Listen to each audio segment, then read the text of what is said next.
百工讲台语，台语讲百工。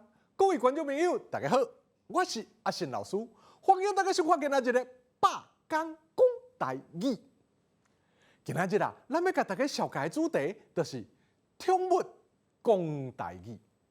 寵物啊，有人講是 pet 啊，就是英語 pet 的台語式發音，有人叫因是動物伴。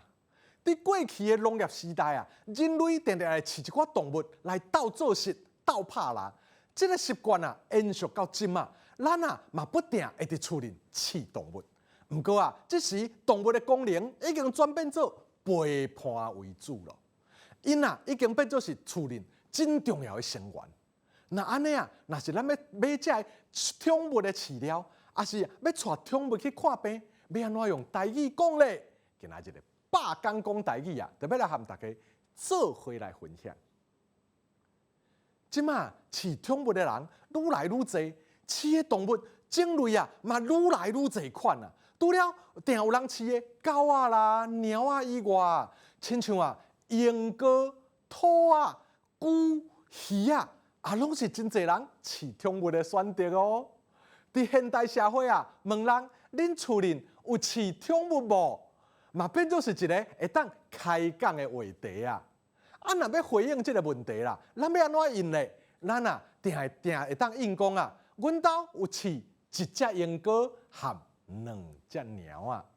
若是要進一步了解你的寵物，會當對品種，也是伊身軀頂的花草，啊，就是華語講的花紋啊，來形容咱的寵物。有飼寵物經驗的人攏知影，自從有寵物了後啊，走寵物店就變做是日常生活內面啊固定愛做的工課。佇寵物店啊，咱上常買的物件啊，就是寵物的食食啦。所以各種動物攏有伊專用的食物啦。所以咱定會問店員講啊，請問恁遮敢有賣兔仔的飼料？另外也會當迅速問店員講，有啥物適合狗仔的營養品呢？若是咱厝裡的pet兔啊，看起來無爽快，還是倒位怪怪，咱啊就愛帶伊去互醫生看。佇病院，咱就愛甲迄個pet兔、迄個寵物無正常的狀況，甲醫生講。比如講啊，先生啊，阮兜的貓啊，最近看起來神神懶懶，無啥精神，胃口嘛無介好呢。也是講啊，毋知安怎，伊即幾工啊，行路攏擺咧擺咧，是毋是腳受傷啊？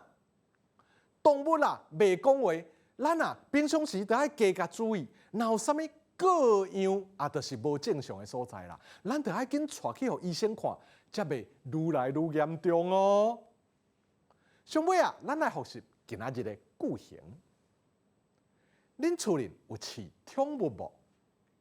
阮兜有飼一隻，敢兩隻？請問恁遮敢有咧賣的飼料？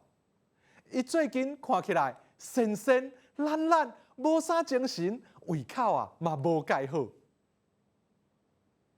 伊即幾工行路攏擺咧擺咧，毋知敢是腳受傷啊？各位觀眾朋友，今仔日的百工講台語就講到這，感謝觀眾朋友的收看。會記得去寵物店的時愛講台語哦，咱後擺再會。